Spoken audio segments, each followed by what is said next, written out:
segunda sessão deste primeiro seminário de altos estudos Casa Dias. Quero dizer para o Eugênio, mais uma vez agradecer muitíssimo a Júlia Tucci, ao João Félix, a todos que participaram do debate. A ideia é esta: não temos protocolo, não temos formalidade, é a leitura intensa de um livro e um debate, críticas e sugestões. Eu já apresentei o Eugênio Pucci, vou só reafirmar o que eu creio. O Eugênio Pucci é um dos mais importantes pensadores do Brasil hoje, e o livro que nós também debateremos no final do ano, a Superindústria do Imaginário, é sem dúvida alguma um dos livros centrais para pensar este problema, não apenas no Brasil, dos últimos 10 anos. É um livro que tem provocado enorme admiração. Eugênio. Vou apresentar então agora o João Félix Júnior e seguiremos com o nosso debate com o mesmo protocolo. O Eugênio falará 10 minutos de uma apresentação sucinta de um ponto do livro, passo para o João Félix e começo o diálogo. O João Félix Júnior possui graduação em Ciências Sociais e mestrado em Filosofia pela Universidade Estadual de Campinas e mestrado e doutorado em Ciência Política pela CUNY, City University of New York. Ele foi professor de Ciência Política do IUPERJ de 2003 a 2010 e da Unirio de 2010 a 2012. É atualmente professor associado de Ciência Política do IESP, que é o Instituto de Estudos Sociais e Políticos, que era o antigo IUPERJ, já que nós estamos falando de transferência e de apropriação. É logo ali. Na rua ao lado. 100 metros.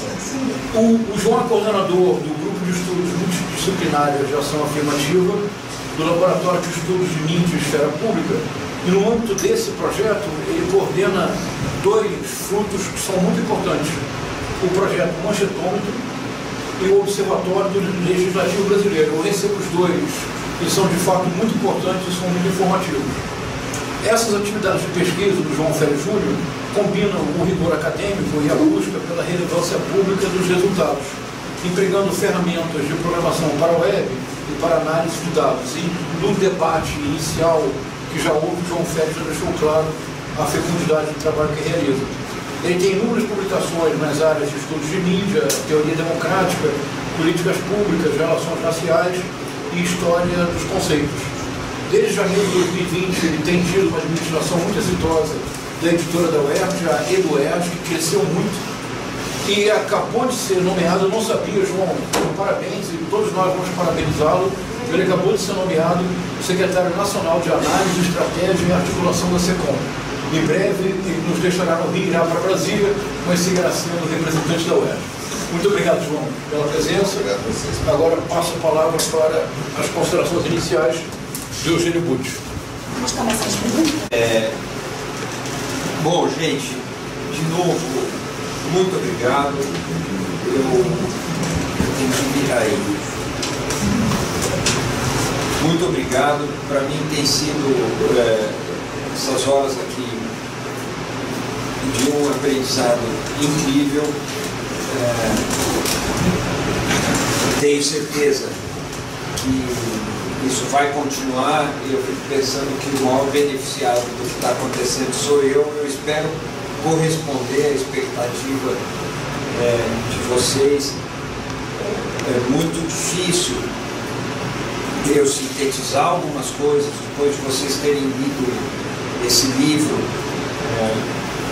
que vocês viram reúne alguma pesquisa, alguma leitura e alguma reflexão. E eu vou tentar fazer isso sobre um aspecto que eu particularmente gosto, porque acho que expõe o limite do que estamos debatendo aqui, que é o limite do conhecimento dos fatos e os possíveis mecanismos de um aprisionamento do espírito que nos afasta do juízo crítico. Tudo que nós construímos nessa nossa tradição, nessa nossa convivência, supõe uma pessoa do outro lado que seja livre, que seja racional, que seja crítica e que atue na esfera pública de boa fé. O que nós fazemos é uma entrega de boa vontade para interlocutores que pensarão melhor e nos devolverão outra formulação e assim a gente progride, ou assim a gente alcança clareza. Nós acreditamos, por exemplo, que as decisões coletivas são melhores. Nós acreditamos que a participação melhora a vida social. E tudo isso orienta o que fazemos. Especialmente no caso de um professor, nós temos que acreditar que as novas gerações pensarão melhor e resolverão problemas que nós hoje sequer somos capazes de imaginar. Quem está no nosso ramo, portanto, acredita que de um jeito ou de outro a vida pode ser melhor do que é. De um jeito ou de outro nós conseguiremos ter mais justiça, mais igualdade, mais generosidade.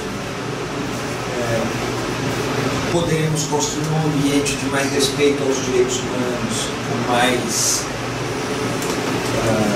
apreço pela paz, superaremos a violência. Tudo isso está embutido no que a gente faz.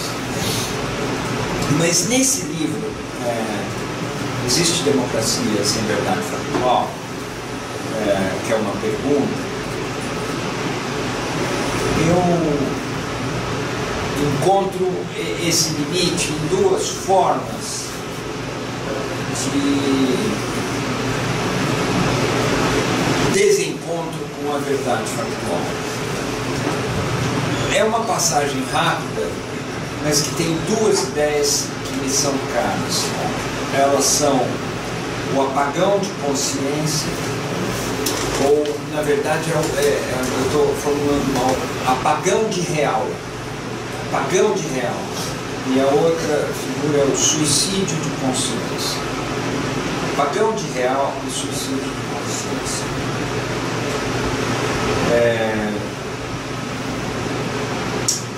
Por essas duas figuras, o sujeito se desencontra dos fatos. Por essas duas figuras, os caminhos de conhecimento do que se passa é bloqueado, é interditado. E nós não podemos perder isso de vista, porque tudo aquilo que eu disse, a humanidade pode ser melhor do que é, a nossa convivência pode ser melhor do que é, as novas gerações vão resolver problemas que nós sequer imaginamos como problema. Tudo isso pode ter uma trava. E aí eu localizo essa trava no apagão de real e no suicídio de consciência. Não sei por qual dos dois eu vou começar, mas eu repito, eu vou falar muito brevemente. A pergunta é: por que o senso democrático não prevalece? Essa experiência agora nós estamos vivendo com muito mais dramaticidade. Quando eu escrevi esse livro em 2019, na verdade eram formulações um pouco anteriores. A gente ainda não estava convivendo com pessoas que tiram verdades absolutas pelas quais elas querem matar do nada, né? Que é a história de a vacina vem com chip chinês. É até engraçado a gente imaginar, né? Um chip dentro da seringa que vai. É engraçado.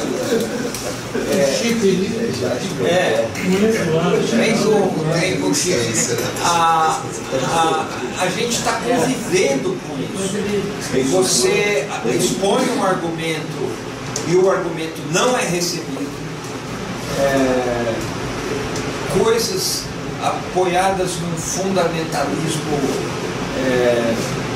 enrijecido e precário. Assim, o que acontece ali?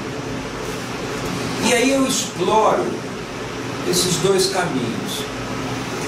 Eu vou começar pelo apagão de real, porque muito do que a gente fala de verdade factual, a gente associa a informação. O que nós chamamos de informação é uma grande questão, mas eu posso dizer que a informação é todo dado novo que me conduza ao conhecimento dos fatos, ou me aproxime da verdade factual. Eu posso ter uma compreensão matemática do que seja informação. Informação é o bit, é o binary digit, por exemplo. Informação é um sinal que vem de uma máquina para outra máquina. Informação é um módulo do qual o edifício do conhecimento se constrói. Informação é uma unidade. Mas de uma maneira aqui mais adequada e útil e próxima do nosso universo temático, posso dizer que a informação me conduz ao conhecimento dos fatos, me ajuda no conhecimento dos fatos. Esse modo de conceituar a informação elucida porque ele me ajuda a ver o que é desinformação. Nós estamos numa era em que a palavra desinformação se difundiu muito, criticamente, o que é muito importante. A desinformação me afasta do conhecimento dos fatos. A desinformação me separa do arcabouço de modelos, de pensamento, de análise, que podem me ajudar a conhecer mais o mundo em que eu vivo, a conhecer a natureza, a expectativa do outro e a me conhecer. A desinformação impede que eu conheça a mim mesmo e a informação me ajuda a conhecer. Por isso, a ideia de informação, na minha perspectiva, está associada ao conhecimento da verdade factual. O problema é que hoje nós estamos frente a aparatos eletrônicos ou digitais. Tudo que a gente vê do outro mundo, ou do outro lado, ou da outra pessoa, tem uma mediação, uma passagem que é a transformação de uma ideia em linguagem digital e a decodificação dessa coisa do outro lado. Eu não vejo a realidade tal como ela deveria ser. Eu sempre vejo a realidade através da linguagem, mas agora eu vejo a realidade através das telas eletrônicas. O que me leva a dizer que nós vivemos um tempo em que estamos todos dentro da caverna de Platão, mas a caverna de Platão é feita de telas eletrônicas. Ela não é feita de pedras, ela é feita de telas eletrônicas. Isso me traz um paradoxo, porque as telas eletrônicas estão cheias de informação. Como eu posso estar prisioneiro numa caverna cujas paredes são feitas de informação, se a informação me conduz ao conhecimento das coisas, das pessoas e de mim mesmo? Como isso pode acontecer? Isso pode acontecer, e aí é o limite, pela concentração de propriedade, pela concentração de tecnologia. Nunca tanta pesquisa aconteceu sobre inteligência artificial. Nós todos hoje estamos debatendo esse ChatGPT e tudo mais, que são coisas desenvolvidas em bunkers privados, particulares, capitalistas. E a informação vem daí. A relação entre o médico e o paciente, ela é intermediada por essas coisas. Todos vocês já viveram a experiência de ir a um médico que não olha para vocês e olha para a tela do computador. Não pega em vocês, ou pega menos do que a gente gostaria que pegasse, né? Não olham para nós, não escutam as nossas histórias, e eu estou falando de algo banal, mas olham a tela. e nos colocam dentro de grupos estatísticos e tratam o grupo estatístico através do que somos nós. O conhecimento do médico, que o médico pode ter do paciente, não vem do contato, mas vem da mediação dessas paredes da nova caverna de Platão, que é feita de telas eletrônicas. Isso, se nós pensarmos na economia, nós falávamos agora há pouco da economia ou das leituras econômicas, e eu não sei se está dando para acompanhar o que eu estou falando, mas as leituras econômicas, tá? Nós vemos a realidade econômica por fórmulas, por cifras, por paradigmas, por matrizes que são pré-concebidas e que conduzem a um tipo de leitura. Debate macroeconômico, por exemplo, estamos vivendo isso, estamos no meio disso. O juro é necessário para controlar a inflação, ou o juro pode produzir mais crise econômica? Ou, do outro lado, se eu abandonar essa fórmula, eu vou gerar o efeito contrário, para citar uma frase do presidente do Banco Central de ontem, gerar o efeito contrário ao que é pretendido.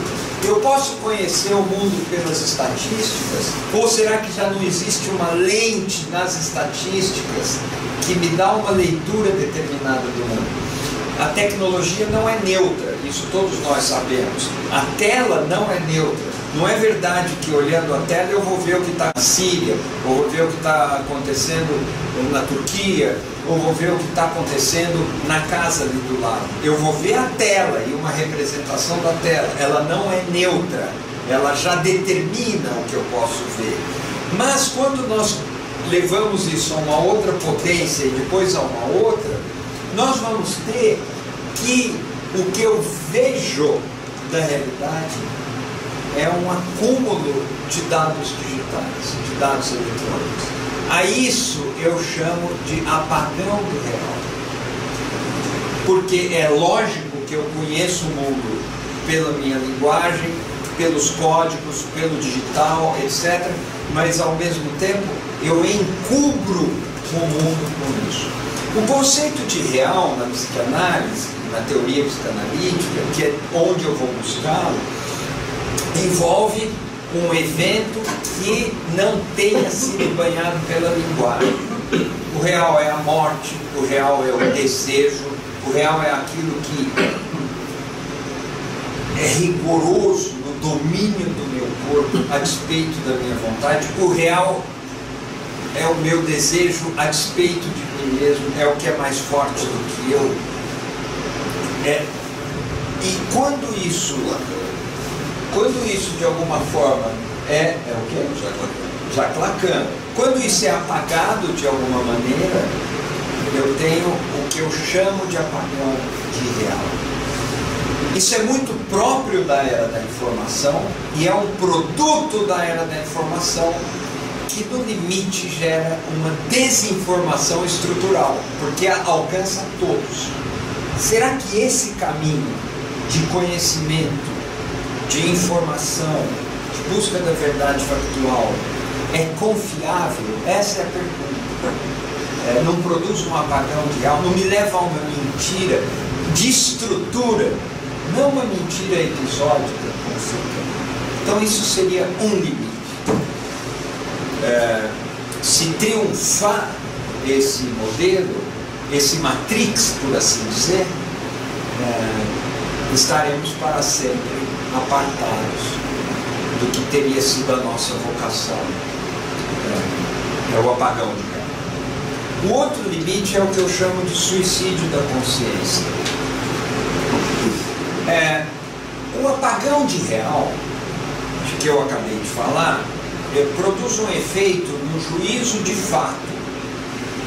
Se eu estou totalmente encarcerado nessa caverna de Platão feita de telas digitais, eletrônicas, eu não tenho mais acesso ao conhecimento do fato. E isso também tem um problema relacionado ao juízo de valor, que é a minha capacidade de formar um julgamento, uma opinião sobre os fatos que eu conheço. Vão se definhando o juízo de fato e o juízo de valor. Uma outra, então, frente, a segunda frente que isso acontece, esse desconhecimento acontece, é o que eu chamo de suicídio da consciência. Gente, está muito complicado o que eu estou falando. Eu estou falando aqui, É o suicídio, tá? O suicídio, eu vou explicar. O suicídio da consciência. Eu vou explicar o suicídio da consciência, que é uma coisa da qual eu não falei. Esse apagão de real, você quer dizer aquilo que não está descrito no link daquilo que a gente procura. É o seguinte. A gente faz uma pesquisa e aquilo que não está mostrado no resultado é o apagão do real. Isso. Isso é um modo de entender muito bom. Por exemplo, você vai investigar alguma coisa, mas as metodologias, as lentes, as fontes de dados para você conhecer essa coisa não trazem o fenômeno que você buscava. Trazem completa todas as exceções. Às vezes nada da questão que você buscava. E outra coisa Mas porque ela está sendo escondida por quem? Pelos próprios dados. Pelos próprios dados, ou tem alguém querendo esconder? Não. Pelos próprios dados. Agora, o design da informação, a maneira como ela é organizada, adquire um sentido ao esconder aquilo, como se houvesse uma intenção, mas não necessariamente há uma intenção. O seu arsenal de modelos interpretativos é insuficiente para encontrar o conhecimento que seria necessário e que às vezes nem você sabe qual é, e aquilo apaga, e aquilo te separa do conhecimento do mundo. E como a gente poderia obter essa acepção completa? Impossível. Eu não. Só Deus. Não. Muito menos. Se é que ele existe. Não. Eu não daria uma resposta. Eu só te diria: se você me acompanhou até aqui, já é uma grande coisa para mim. Ou seja, você chega comigo até o ponto de ver que entre nós e o que precisa ser conhecido existe uma muralha de linguagem, mas essa sempre teve aí, agora acrescida de telas eletrônicas, de dígitos, de fórmulas matemáticas, etc. E antigamente era um pergaminho, ou escrita na caverna. Mas agora são o contato ele está impedido. E é por isso que eu uso a figura do médico. O médico que toca, ouve, escuta o paciente, e o médico que trata com base no Big Data. Você está nessa estatística. Sim. Uma pessoa com esse peso. Se encaixa nesses parâmetros. E vai tratar os parâmetros e não trata você. O real que é você está apagado dos acessos que ele tem. Isso já é um tremendo do problema. Qual a solução para isso? Prefiro não entrar nessa especulação por enquanto. A outra é o suicídio da consciência. Eu retomo lá. Espero não estar demorando muito. Não. Retomo lá. Eu estava dizendo que nós, especialmente professores, jornalistas, a gente acredita que o leitor, que o aluno terá uma solução melhor do que aquela. Por isso que a gente entrega conhecimento, entrega esperando que aquilo frutifique de um jeito que nem nós mesmos somos capazes de prever e vai gerar uma coisa boa para frente. Mas aí a gente tromba com esse apagão de real que eu descrevi, que é um problema. O outro é o suicídio da consciência. O que é o suicídio da consciência? Vou te passar a palavra, só fechar esse negócio. O que é o suicídio da consciência? Em algumas circunstâncias, as pessoas renunciam ao próprio juízo e abrem mão de ter conhecimento dos fatos por uma série de fatores, mas elas ficam impermeáveis aos apelos dos dados e dos fatos e dos acontecimentos. Repito, nós estamos encontrando isso quase que todos os dias com a era de fanatismo que sobreveio nos últimos 4 anos. Parecem interlocutores insensíveis ou blindados que não são afetados pelas evidências e pelo que está acontecendo. Pela sua notícia que apareceu. Me permitam só propor manter o formato. Depois da fala inicial do Eugênio, haverá uma roda de conversa de João Félix e Eugênio, depois abre para todo mundo. Beleza. Mas começaremos em respeito ao José Luiz e a Viviane Justo com as perguntas que eles deixaram da primeira. Pode ser, pessoal? Só para a gente organizar o formato, tá bom? Então, se todos estiverem obrigado, João, obrigado. E aí, nós verificamos isso em diversos momentos. Agora nós estamos verificando isso numa manifestação muito própria do nosso período.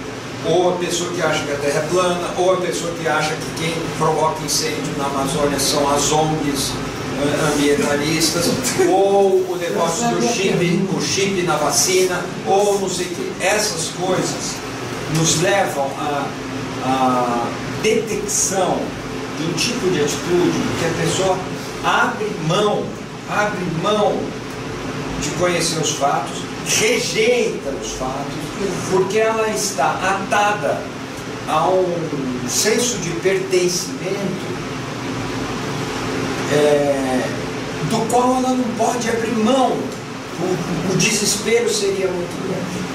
Ela não pode viver sem aquilo. É um sentimento quase que infantil, próximo ao sentimento oceânico, próximo a uma identidade muito pouco elaborada, próximo de um sentimento que poderia ser chamado de uma ligação libidinal, para usar uma expressão de Freud, que ela é avessa à reflexão. Nós sentimos isso em muitos momentos. O católico que não quer saber de uma denúncia de pedofilia, porque isso vai ameaçar a Igreja Católica é um valor maior para ele, mas ele se afasta, ele desliga a própria consciência. Essa é uma outra vertente pela qual o fato não chega àquela pessoa. E aquela pessoa não chega aos fatos. Então eu queria chamar a atenção para isso, porque são duas faces de um limite. A gente diz, as pessoas vão conhecer os fatos, a razão vai prevalecer, muitas coisas que não é. Às vezes a estrutura apaga o real, e outras vezes as pessoas promovem esse que eu chamo de suicídio. Ela abre mão de pensar, ela prefere não pensar, deliberadamente ou inconscientemente, prefere não saber, eu não quero nem ver, me avisa quando a cena passar, aí eu abro os olhos. E com isso nós temos esse limite que a razão, o conhecimento, a informação nem sempre prevalece, que aliás me leva a retomar o que eu disse, não é verdade que a verdade sempre aparece. Tá, era isso que eu queria dizer para começar. Obrigado, Gênio. João Félix, por favor. Bom, obrigado pelo convite aqui. Eu prazer imenso da Casa Diz, pela primeira vez participando da atividade acadêmica desse lado aqui. E também é um grande prazer estar aqui na mesa, comentando o trabalho do Eugênio, uma pessoa que tem tanto contribuído para essa área tão carente no Brasil, que são os estudos da comunicação política. Né? E ainda assim, o Eugênio da comunicação lá, ainda, talvez pelo vício de origem lá, ainda algumas pessoas se dedicam a isso. Na ciência política, nas ciências sociais, que é da onde eu venho, isso então está escanteado de uma maneira impressionante. O que eu acho escandaloso, dada a importância da comunicação para a política, né? Porque a comunicação está na base, para a política democrática, porque a comunicação está na base da formação da opinião pública, a opinião pública está na base da sustentação das instituições públicas e das escolhas eleitorais também. Então, o que dá legitimidade às instituições, já sendo um pouquinho rabenaziano aqui, mas de alguma maneira é um clima de opinião, na verdade, e isso se ratifica de tempos em tempos em eleições também. Então, o que as pessoas acham, as informações políticas que elas absorvem, que elas têm, e as opiniões que elas também absorvem, fatos e opiniões, né, são fundamentais para o funcionamento da democracia moderna. Nenhum cidadão, nenhuma pessoa nas sociedades que a gente vive, que tem a nossa, por exemplo, centenas de milhões de pessoas, é capaz de produzir por experiência própria as informações necessárias para tomar suas próprias posições políticas, fazer um julgamento político, constituir esse julgamento político. É só a gente ver a dependência que a gente tem da comunicação mediada, ou seja, de outros agentes sociais que nos dão essa informação, nos provê essa informação, né? Cotidianamente, até a temperatura, o tempo, se vai chover ou não, o trânsito como está, daí até, por exemplo, quem é Lula, quem é Barack Obama e tal. A maioria das pessoas nunca encontrou esses personagens, não tem nenhum contato direto, né? A imensa maioria, na verdade. O conflito na Ucrânia, a gente só fica sabendo através da intermediação. E isso eu acho que acaba sendo um pouco subtraído ou abstraído, né, das reflexões tanto das pessoas, do cidadão comum, que é um pouco natural, né, que acaba se sentindo... existe uma certa ilusão, já que o Eugênio está falando sobre esses efeitos quase psicológicos, eu acho, da comunicação, quase psicológicos mesmo, da comunicação. Eu acho que existe um efeito que a gente, não pouco teorizado, uma impressão de informação total que o consumidor de comunicação tem, né? Então, essa coisa, ainda mais num ambiente com pouco pluralismo de informação como o nosso. Então, e eu acho que se a gente examinar, fechar o nosso foco na atual crise da democracia brasileira, né? A extrema-direita, o que está acontecendo, o ataque às instituições e tudo mais, aí a gente vai, mesmo desde junho de 2013, a gente vai ver então que a comunicação é mais importante ainda, ou seja, é mais urgente você entender quais são os processos comunicacionais que permitiram que essas coisas, que a política se desenvolvesse dessa maneira. Infelizmente, cientistas sociais, quase nenhum faz isso, quase nenhum. Eu sou um dos poucos que fica espravejando por aí, né, tentando defender essa agenda. Eu estou longe de poder conseguir fazer todas as coisas. Estava terminando um livro sobre bolsonarismo e outro sobre mídia e política, fui chamado para esse livro, talvez não vá conseguir terminar os livros. E ninguém escreve, e as pessoas que fazem análises, tanto acadêmicos como publicistas, geralmente descontam a questão da informação, raramente tratam da questão da informação de uma maneira substantiva, articulada, competente, eu acho, né, para prejuízo de todos nós. Da informação, da comunicação, na verdade. A informação talvez seja uma maneira. Mas eu queria ir comentando o livro do Eugênio e a apresentação dele, assim, da maneira como você, o João, leu meu currículo, não dá para perceber muito, porque ele fala, depois eu fiz mestrado e doutorado, eu fiz um mestrado em filosofia política, depois fiz mestrado e doutorado em ciência política. Mas meu mestrado e doutorado, meu major, era teoria política, que é filosofia política. Então eu sou basicamente formado em filosofia. Né? E ciência política, claro, que fica muito perto uma coisa da outra, mas meu forte é isso. E eu achei super interessante você puxar essas referências da filosofia política para começar uma reflexão sobre comunicação e política, porque eu faço isso também, né? E eu acho assim, passando um pouco na seleção de autores que você fez, né, que você cita no livro, eu acho que tem alguns interessantes aqui, e eu tenho algumas concordâncias e discordâncias com você. Discordâncias não, mas algumas derivações que você não fez, né? Aristóteles eu acho fundamental mesmo. Aristóteles, assim, tanto porque ele, na política e na ética, ele descreve muito bem o funcionamento da democracia ateniense, melhor que qualquer contemporâneo dele, e não teve nenhum autor democrata que deixou nenhum texto da democracia ateniense. Então a gente precisa confiar no Aristóteles, que não era muito democrata, mas não era o mais aristocrático de todos eles. Então ele dá uma E ele, se você lê o livro da política, o primeiro livro, na verdade, você vê que tem ali claramente uma função da comunicação dentro da maneira como ele descreve o funcionamento da democracia deles. Ou seja, a exegoria é fundamental. O fato das pessoas irem lá deliberar em praça pública, fundamental para isso. A comunicação política está no fulcro. E está no fulcro do political zone. O homem é o animal político porque ele se comunica com o outro e consegue deliberar, trocar razões e deliberar.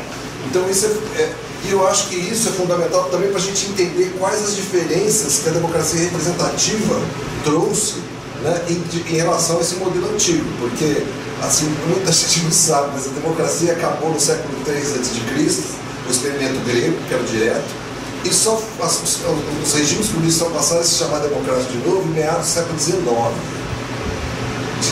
As revoluções, né, da França, da Inglaterra e dos Estados Unidos não usavam a palavra democracia.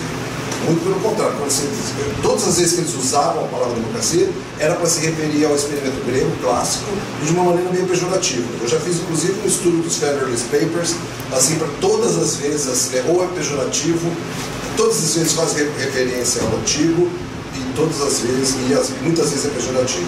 E na França é la République, não é democracia é uma coisa tardia.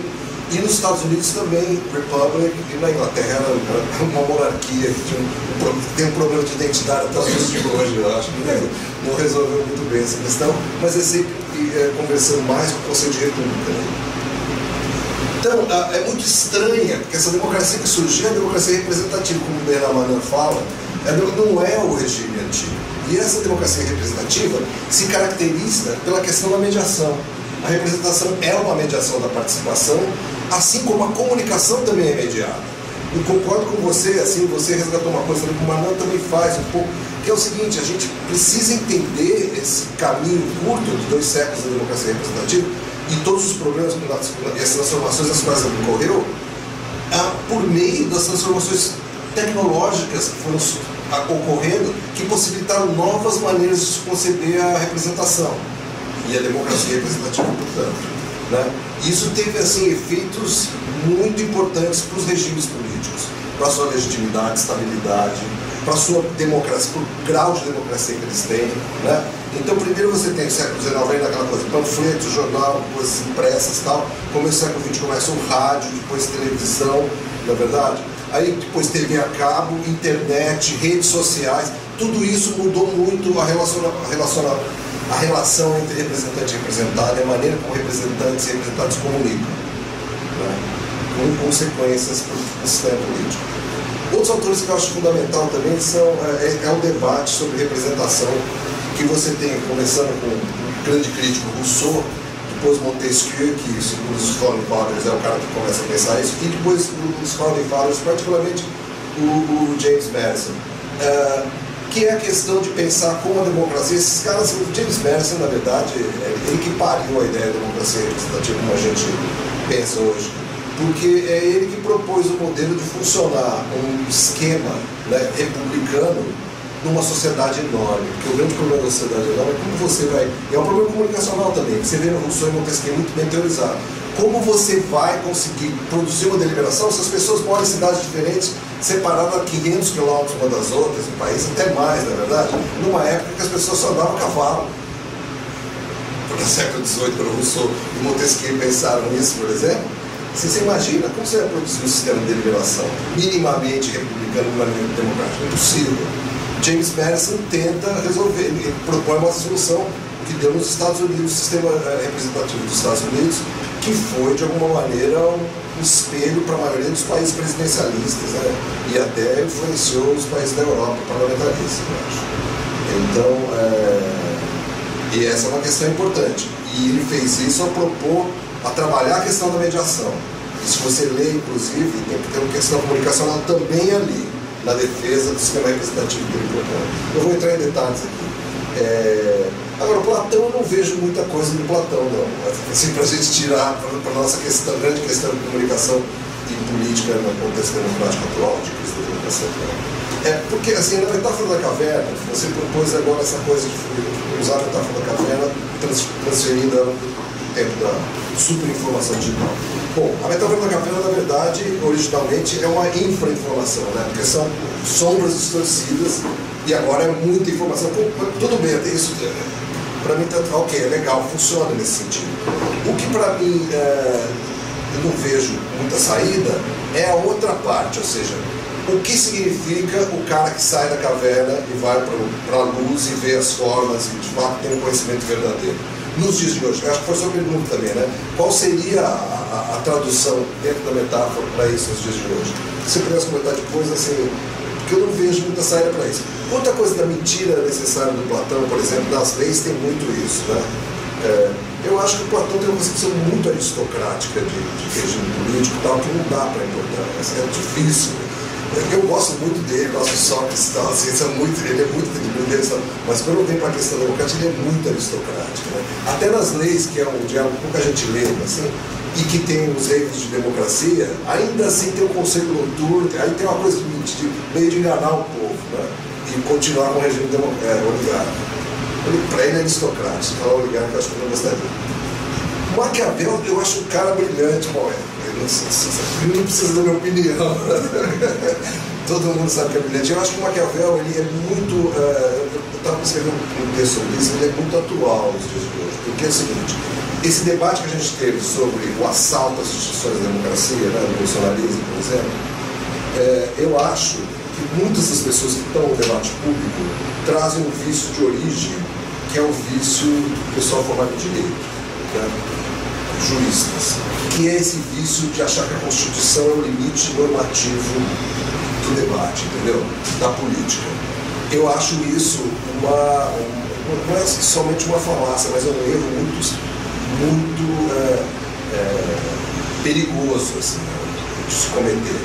E assim, os autores que chamam atenção para isso, o Maquiavel, eu acho, e o Schmitt, Carl Schmitt, que claro, um cara que bebeu Maquiavel, um realista que nem ele, que é o seguinte: a ficção, o liberalismo constitucional, nós vivemos uma Constituição democrática liberal, todos sabemos, não é isso? E o liberalismo constitucional, ele é uma ficção útil, né? Ele declara que todo mundo é igual perante a lei, que as pessoas têm direitos iguais, tal, normatiza várias coisas. Agora, ele só vale enquanto os players, os agentes, concordam com aquelas regras que eles querem jogar. Quando um dos agentes começa a agir, desculpa a redundância, ativamente para boicotar as instituições, para sublevar as regras, né? Ele pode usar as próprias proteções liberais para acabar com as liberdades do regime. Isso o Schmitt viu, né? Isso o Rousseau também viu quando estava discutindo com o Diderot a ideia do raciocinador poderoso, ele chama, que é um cara dentro do contexto do contratualismo, que é muito parecido com isso, ainda não é constitucional liberal, mas é contratualismo. Mas e se um cara topa entrar no contrato, ou seja, abrir mão dos direitos dele, não, eu entro no contrato, para fazer um mal enorme lá dentro, como a gente vai punir ele? Porque o cara pode fazer um mal muito maior do que a possibilidade de puni-lo. Está entendendo? Então, assim, o sistema liberal só funciona quando tem uma expectativa de respeito às instituições. Quando a gente rompe isso, né, eu acho que a gente tem que entrar com uma lógica maquiavélica, que é a lógica do seguinte: é a lógica republicana. A gente precisa salvar a república, né? Então, por isso, quando você tem essas críticas de juristas, ou mesmo do Glenn Greenwald, que é um sujeito que, né, assim, ele é jornalista, muito americano, os americanos têm essa coisa do First Amendment, é uma coisa que eu estudei também, assim, eles são muito religiosos nessa coisa do First Amendment, tem uma interpretação tosca do First Amendment, e conservadora, né, que tem, até nos Estados Unidos não é todo mundo que acredita nisso, mas tem, né, é assim, acha que a questão do, por exemplo, Alexandre de Moraes ter feito coisas que supostamente violam alguns direitos para defender a República, não pode ser considerada simplesmente dentro de uma esfera do constitucionalismo. Você precisa ver o que ele fez ao fazer as ações, julgar as ações politicamente, dentro de uma ideia de que você precisa salvar a República. Não é possível, numa situação de urgência, que você mantenha simplesmente o constitucionalismo sem ele. Eu acho que esse tipo de argumento não cola. Não cola não, ele é em última instância destrutivo. E eu acho que o Maquiavel mostra isso, ou seja, o Maquiavel é um cara que está fazendo esse argumento o tempo todo, né? É contra a religião, mas a gente pode fazer, né, na tradução das metáforas aí, aplicar ele também para o constitucionalismo.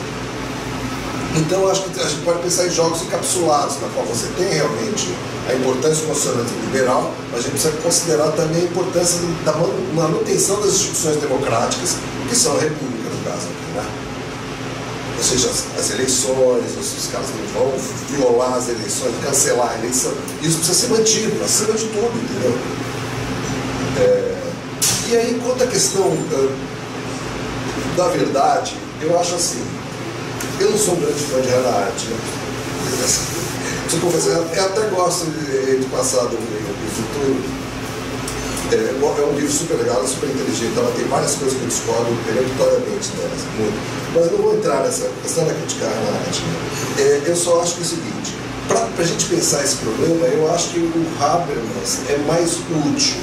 Ele é mais útil na questão da contraposição que ele faz, e a gente vai chegar nesse negócio que eu incluo diretamente, né? Entre comunicação instrumental e ação comunicativa. Né?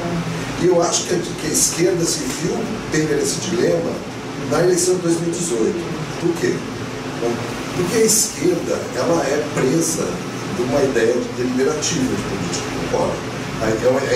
Eu acho que a grande medida da esquerda é presa de uma ideia que o grande argumento leva. Então eu lembro das propagandas que dizendo, não, vamos mostrar o que o Haddad fez no Ministério da Educação. Não é possível que as pessoas não se conquistem, isso não é verdade? O cara tem uma quantidade de realizações assim, absurda. Essa é uma concepção de que sempre, no fim das contas, o bom argumento leva.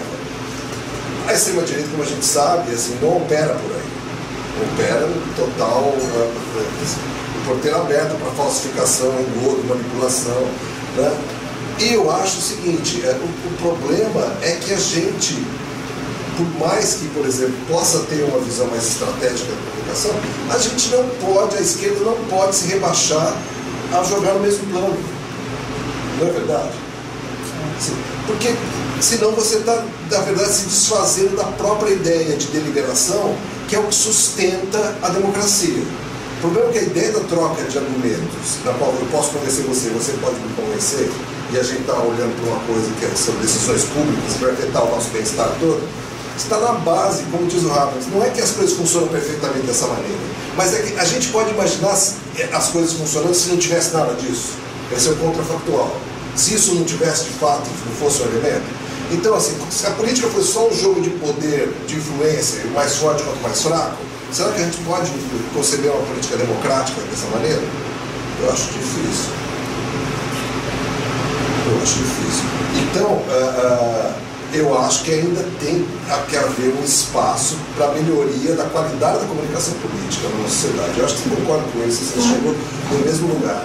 A gente precisa se esforçar para reformar as instituições, as leis, para tentar resgatar um tipo de comunicação política mais saudável, mais sadia.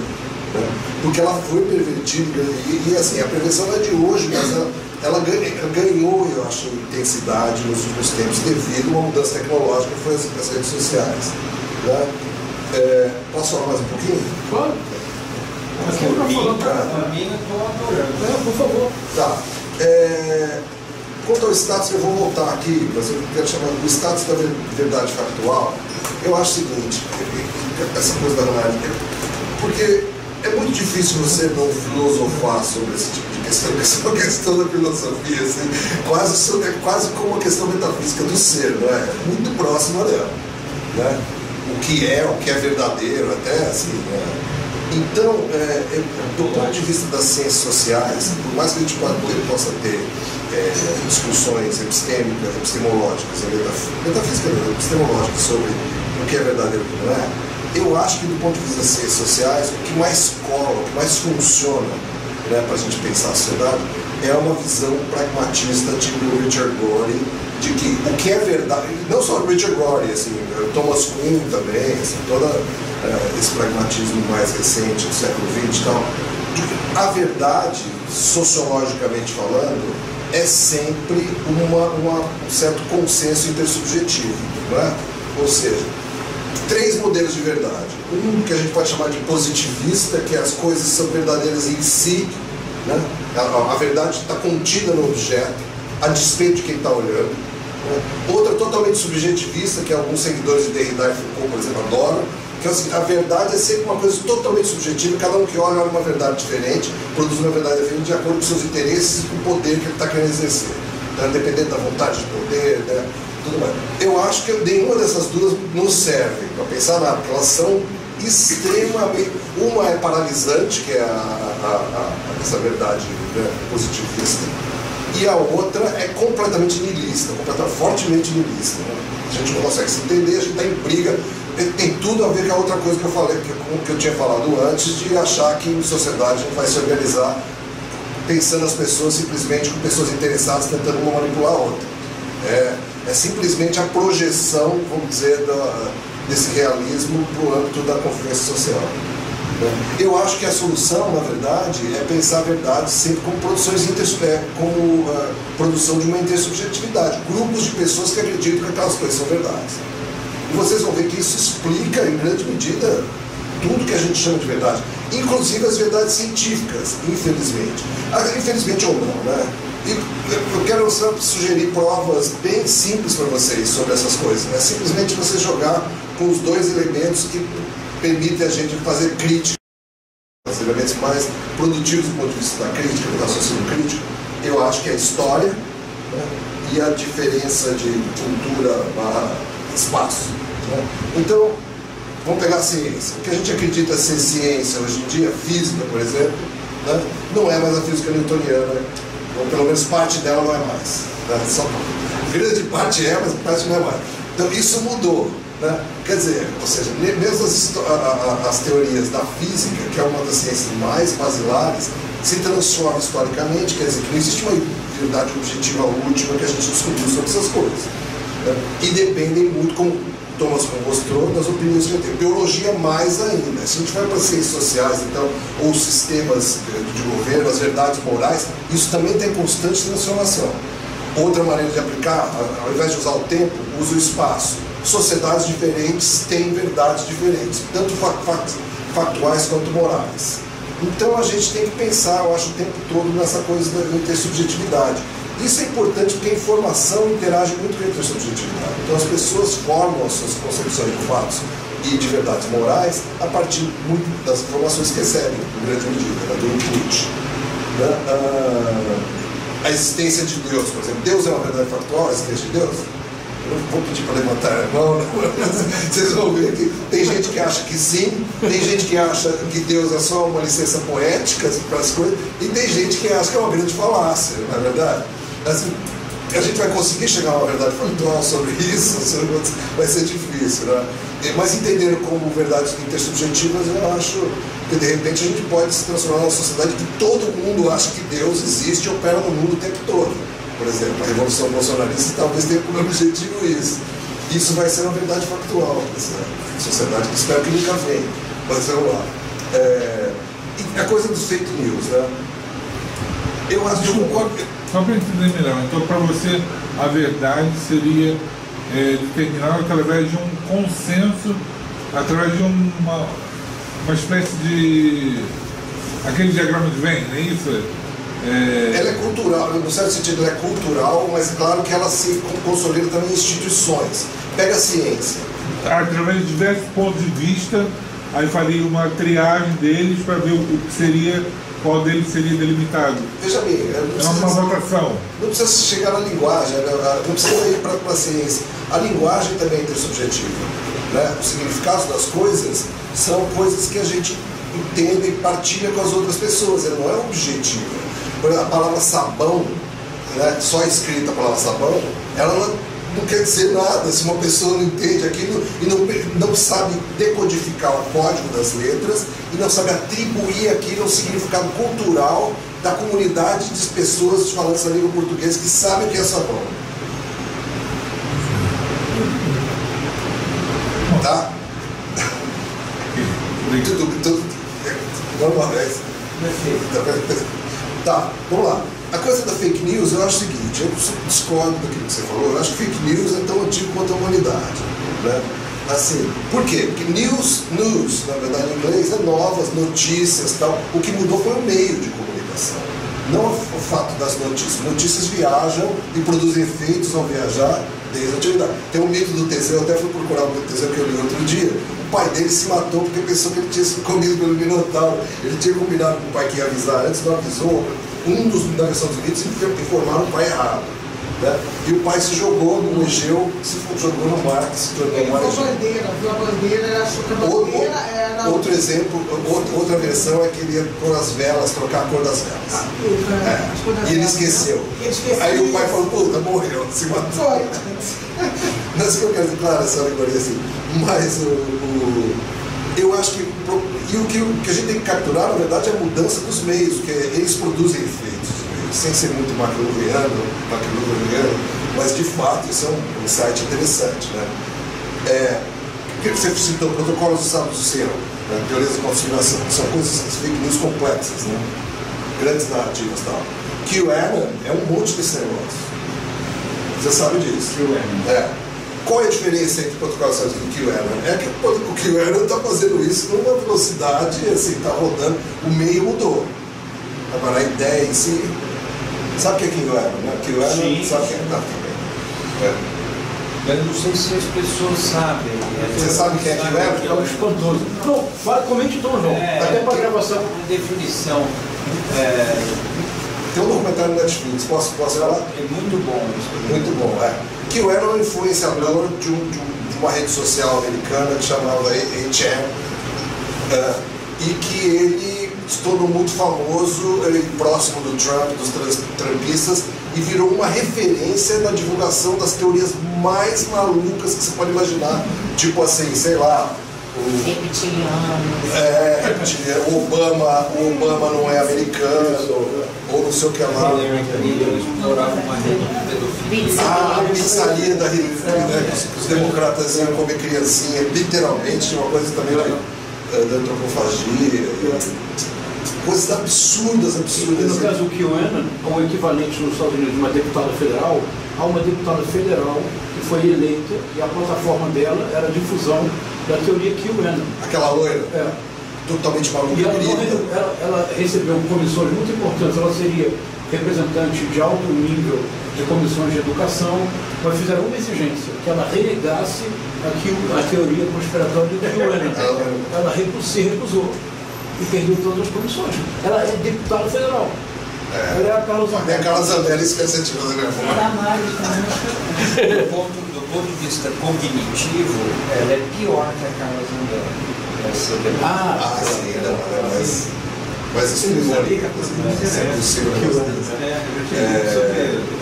Mas então, eu acho assim, trazendo para a democracia brasileira, a gente tinha um problema antes, que eu acho que a mídia se concentrar.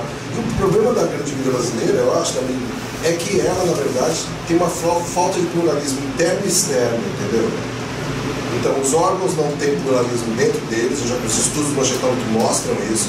As colunas de opinião seguem a opinião do editorial, em grande medida, e eles falam tudo a mesma coisa, muito parecidas as posições. E não tem pluralismo externo, não tem um órgão de centro, de esquerda, de centro-direita e tal. Eles estão tudo no mesmo lugar, mais ou menos.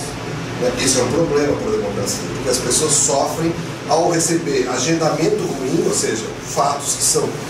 Em estudos de comunicação a gente tem agendamento e enquadramento, são duas maneiras de ver. Agendamento é as coisas que você noticia e deixa de noticiar, esse filtro, que, como o Eugênio falou, é super importante. E se você falar do fato ou não, colocar ele na agenda pública já é uma coisa muito importante. E tem o enquadramento, que é a maneira como você fala, né? Por exemplo, se falar no movimento social de uma maneira totalmente negativa, como se fosse um bando de gente arruaceira, irracional e tal. Esses são... Eu acho que no Brasil a gente sofria disso. Agora a gente tem dois problemas. A mídia melhorou um pouco, eu acho que assim. Agora, as redes sociais é o outro problema. Melhorou um pouco, porque eu falei, não ganhou pluralidade. Eu acho que tem muito que melhorar ainda. Tem muito que melhorar. E eu acho que para tentar ganhar algum tipo de ter um renascimento assim, do jornalismo brasileiro, precisa ser um padrão de pluralidade muito maior do que foi praticado até agora. Bom, sobre fake news eu já falei a coisa aqui, eu acho que coisa que as últimas coisas. Então, assim, o Bolsonaro, só fiz queixando com o Bolsonaro. Assim, eu fiz uma pesquisa Quali brasileiro nacional sobre bolsonarismo também, dos locais. O Bolsonaro, o que ele fez? Ele surfou nessa onda. Eu acho o seguinte: quem criou o material original do bolsonarismo, da opinião bolsonarista, foi a grande imprensa com a Lava Jato. Mensalão, Lava Jato e tal. E a pesquisa mostra isso, porque todos os caras que votaram no Bolsonaro em 2018 na pesquisa, eles acreditavam piamente que o Bolsonaro estava lá para salvar o sistema político brasileiro da corrupção, e que a corrupção era o PT e o Lula, e basicamente isso, a esquerda no elite. Então essa narrativa não foi criada pelos grupos bolsonaristas, eles surfaram essa onda. Só que o Bolsonaro fez isso em 2018, já implementando uma estratégia, e então uma coisa, se alguma coisa inteligente que eles fizeram, foi o seguinte: quebrar com a dependência dos grandes meios de comunicação. Então o Bolsonaro fez isso, né, criando, eu acho, baseado em 3 pilares. Primeiro, isso durante a campanha e tal, e durante o governo dele, ele estruturou isso de 3 maneiras. O que eu chamo de gabinete do ódio. Ele fez, na verdade, o que eu chamo de fratura da esfera comunicacional. Criou uma esfera comunicacional bolsonarista e deixou o resto da sociedade com a mídia antiga, com as redes sociais, com tudo que tem lá, que estão fora das redes bolsonaristas. Essa rede bolsonarista tem 3 pilares, eu acho. Ou tinha, pelo menos. Né? O gabinete do ódio, que eu estou usando aqui de uma maneira um pouco alegórica, porque não é só aquilo que está instalado no executivo, mas toda a rede que vem dali é alimentada pelo filho dele, pelo pessoal que está no executivo, e os gabinetes dos parlamentares que também empregavam gente produzindo conteúdo, produzindo interação, né? Para oferecer às pessoas narrativas alternativas daquilo que estava na grande imprensa, que estava em outros lugares. As mídias tradicionais bolsonaristas, não é? Vamos lá, Record, SBT, Rede TV, Jovem Pan, tantas outras Brasil afora. Né? Porque assim, a oligopolização da mídia brasileira é uma coisa que ela é um fractal, né? Ela existe lá em cima, nas top, mas se você for nas regionais também existe isso, né? Você concorda? Existe um processo das famílias controlarem no Rio Grande do Sul, no Paraná, nos estados, você vai, tem esse lance também, tem esse problema. Né? Então, as mídias tradicionais e, por fim, os evangélicos, que também dominam mídias próprias e tem um meio de comunicação com os fiéis, que é o púlpito, a igreja, os grupos de WhatsApp da igreja e tudo mais. Aparece bastante na pesquisa isso. O Bolsonaro, ao fazer isso, ele se tornou independente da esfera comunicacional que existia antes. Então, assim, a pergunta que eu gostaria de colocar é como lidar com isso? Nesse momento pós-governo Bolsonaro. Como que a gente vai descascar isso e trazer o país para um ambiente de comunicação mais democrático, né? Resgatar uma democracia que talvez nunca houve de fato, né? Talvez nunca houve. Pudesse usar essa chance para ter um ganho. Desculpa. Não, imagina não. Muito obrigado, João Félix. Vou passar a palavra para o Eugênio e vamos seguir aquele formato. E depois do Eugênio, tem perguntas do Zé Luiz e a Vanessa disse que João Félix... Eu quero fazer. Então a Betty já me dizendo que já estava respondendo. Então está ótimo, Temos perguntas do Zé Luiz, da Vanessa, e aí abre para todo mundo. Por favor, gente. Maravilha. Está ótimo. Olha, primeiro eu queria agradecer ao João, é uma leitura maravilhosa do meu trabalho, comentários muito enriquecedores. Eu continuo dizendo, a gente chega aqui, eu estou ganhando um presente com essas discussões. Primeiro a Júlia, eu achei maravilhoso, e agora comentários ótimos. Eu teria muitas coisas a dizer, porque ontem eu estava dando uma entrevista, e aí no final da conversa eu falei pro jornalista, espero ter te ajudado. Ele falou, você me atrapalhou muito. Aí eu falei, mas por quê? Não, porque você, com as suas respostas, você desorganizou tudo que eu estava e inseriu um monte de outros problemas e tal, mas você me ajudou. E eu diria a mesma coisa, assim, o João me deu um presente e eu teria muita coisa para dizer, desde os fundamentos.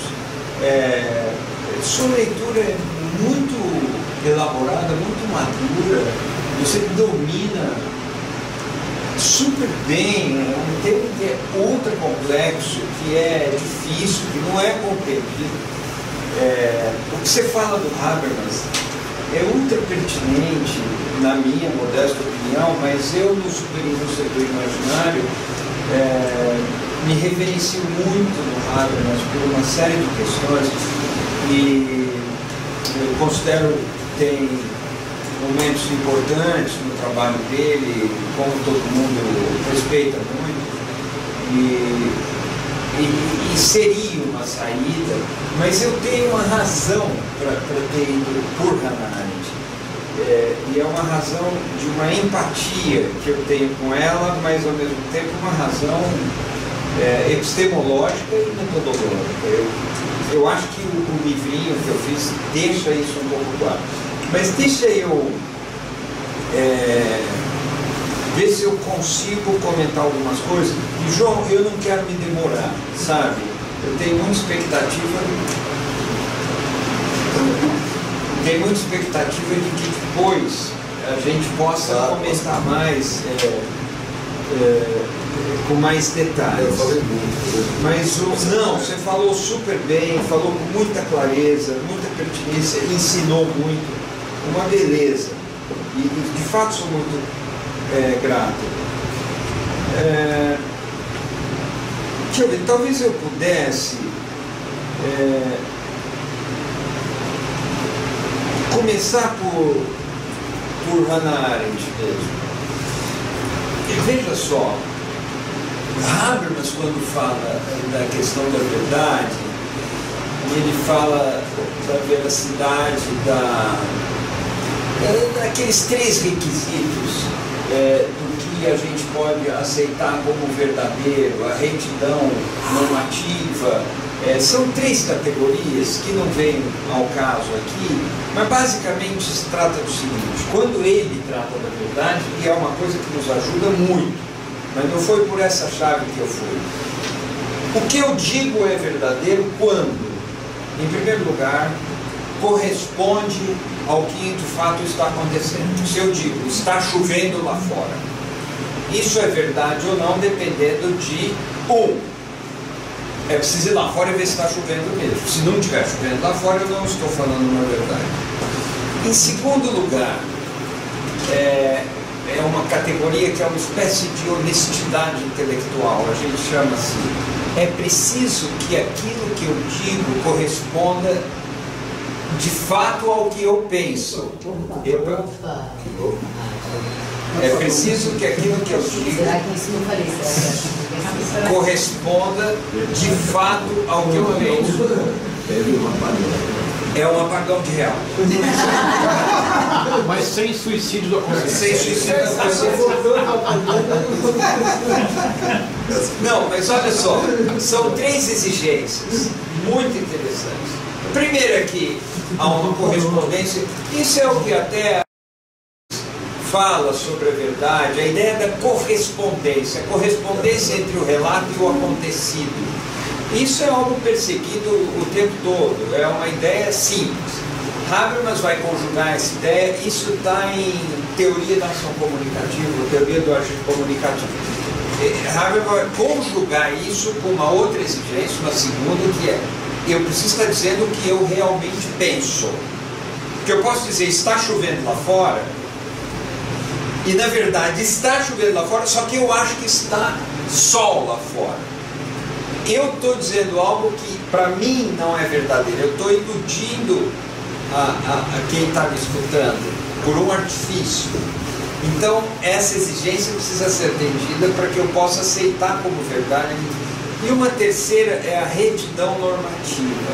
Aquilo precisa estar de acordo com regramentos, com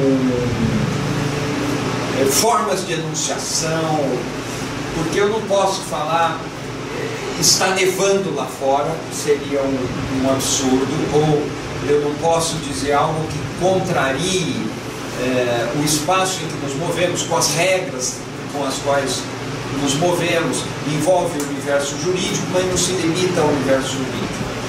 E até a própria linguagem é um regramento, aquilo que o João falou com muita propriedade. Nós precisamos ter em comum o significado das coisas que dizemos. A língua impõe uma série de regras para mim. E é por causa dessas regras que eu consigo dizer coisas compreensíveis para vocês, porque o substrato e o repertório é comum entre nós. Eu preciso falar com uma determinada pronúncia, eu preciso usar palavras mais ou menos conhecidas. E quando a gente fala de regras nesse universo, nós estamos falando dessas, estamos falando principalmente das normas que organizam as relações. Eu poderia me basear nesse conceito de verdade, mas Hannah Arendt, eu disse que eu tenho uma empatia com ela coloca isso de uma forma muito mais... Ela fumava muito. Ela fumava. Mas os problemas dela também, além de fumar. Ela coloca isso de uma forma muito mais simples, muito mais cortante, e afirma com poucas palavras que a verdade factual é aquilo que nós entendemos, que as pessoas comuns entendem como verdade factual. O que coincide com uma coisa que o João falou, é uma maneira de eu me aproximar do que é a verdade factual. Mas ela é traiçoeira e não é a única, caberia um comentário aqui. Mas antes, eu gostaria de frisar esse negócio, assim, essa construção conceitual. Ela diz, nós percebemos isso como fatos. Ela diz que quem diz o que acontece é a testemunha, o repórter, o historiador, de um jeito muito singelo.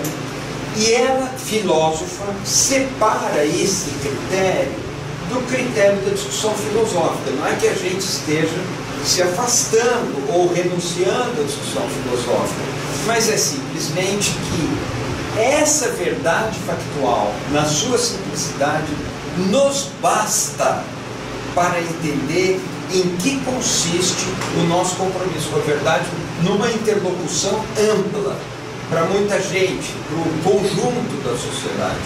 Como eu estou dizendo a verdade ou estou mentindo? Se eu busco uma definição muito rebuscada, eu não resolvo o problema. Nós temos algo simples que nos une. Eu não preciso de diploma de doutorado, ou não preciso ser sequer alfabetizado para perceber que alguma coisa é informativa e conduz ao conhecimento dos fatos, e alguma coisa não é. E nisso todas as pessoas são iguais, de verdade. E Hannah Arendt localiza isso. Por isso que eu recorro a ela nessa discussão. Poderia trabalhar mais com conceitos de Habermas, mas que eu usei numa outra construção, dialoguei mais com ele na questão da superindústria do imaginário. O que eu digo da empatia que me aproxima de Hannah Arendt? Tem aí uma ligação que é da ordem dos afetos, por causa do julgamento do Eichmann. O que acontece lá? Ela acompanha o julgamento, ela acompanha as sessões do julgamento. Como jornalista, ela está lá cobrindo. New York. Ela vai pela New York. E é enviada para lá e ela vê as testemunhas, vê a produção das provas, vê o exame das provas. E começa a aparecer para ela que Eichmann não era um monstro. Isso é muito importante. Nós podemos dizer que era um monstro, e eu às vezes penso que sim, era um monstro para fazer o que ele fez, mas ela identifica uma outra coisa.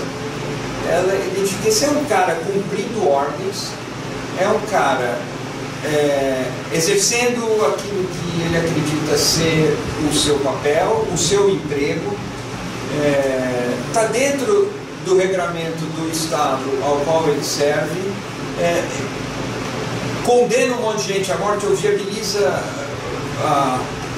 a extinção de milhares de vidas, e volta para casa, lê uma história infantil para as crianças e vai dormir, sabe? Cumprindo. Isso sugere para ela uma coisa de banalização, né? É a história da banalidade do mal. O mal virou uma questão burocrática. O Holocausto era uma industrialização. Piloto de caça americano, né? Hã? É como um piloto de caça americano que almoça, entra no avião e vai bombardear a Palestina. Mata a criança e volta para casa e vai beber uma cerveja. E volta para casa e vai beber uma cerveja. Então, mas olha aqui, o problema da verdade, é lá que eu quero chegar. Assim como, porque eu me refiro a Aristóteles, a Platão, por causa da oposição entre crendice e conhecimento dos fatos. Eu poderia explicar isso, mas aqui eu quero chegar na questão da verdade. Ela colhe do trabalho dela quando ela diz assim: esse cara é um sujeito cumprindo o seu dever, que ele acha que é o seu dever. E o nosso problema não é que existe um monstro. O nosso problema é que o Holocausto, a extinção de um povo inteiro, de uma cultura inteira, de milhões de seres humanos, é um procedimento burocrático, administrativo de um Estado. Olha onde nós chegamos. Ela quer deslocar a indignação do objeto de uma pessoa, falar, ó, não é essa pobre estrutura que vocês têm que odiar. Olha o que a civilização organizou para promover a extinção de um povo, de uma etnia, ou a extinção da humanidade. Então ela quer deslocar o ponto de vista e recebe uma reação muito agressiva, inclusive dos seus próximos, porque ela é interpretada. Eu não conheço suficientemente a história, eu conheço um pouco, tem gente que é especialista nisso, mas o que me toca muito é que ela sofre uma rejeição muito forte, estando apenas em busca de entender o que aconteceu e de saber o que aconteceu. E quando eu acho que ela escreve, a minha leitura, verdade política, ela está dizendo, olha, os fatos, gostemos ou não gostemos dos fatos, eles são os fatos. Esse cara, ele cumpria ordens. Ele pode ser um monstro, mas não é esse o nosso problema. Ele cumpria. Existia uma engrenagem sofisticada, totalmente organizada, com medidas de eficiência, e podia existir até índice de produtividade, por mais macabro que pareça. Meta, podia ter tudo isso. Sistemas mais eficientes, sistemas menos eficientes, tudo isso poderia estar lá. E aí ela fala, onde está a verdade? Não está na minha paixão, na minha propensão. A verdade está naquilo que os fatos estão.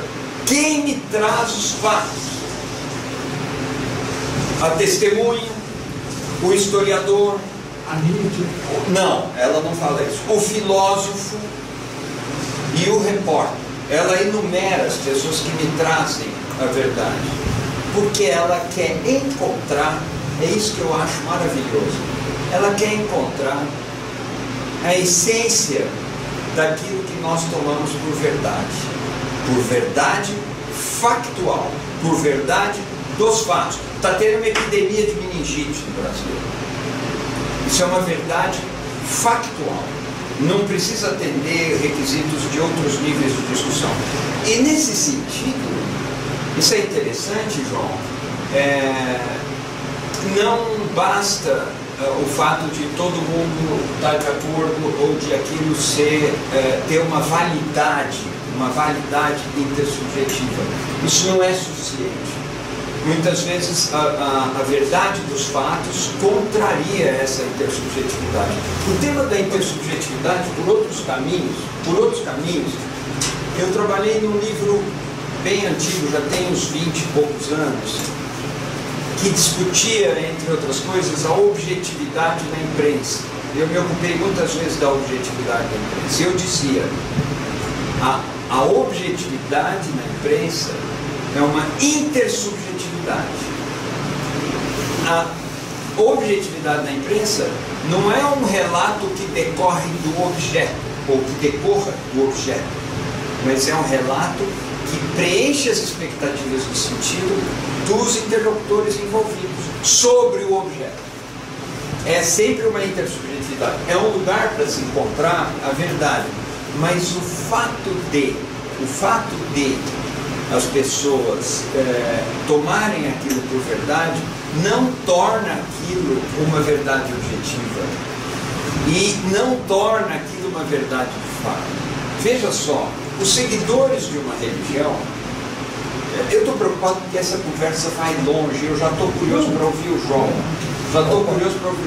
Os seguidores de uma religião, qualquer religião, eles podem acreditar que é verdade que o profeta ou o Messias veio de uma estrela, desceu num determinado lugar, falou certas coisas, copulou com uma roseira, nasceu uma...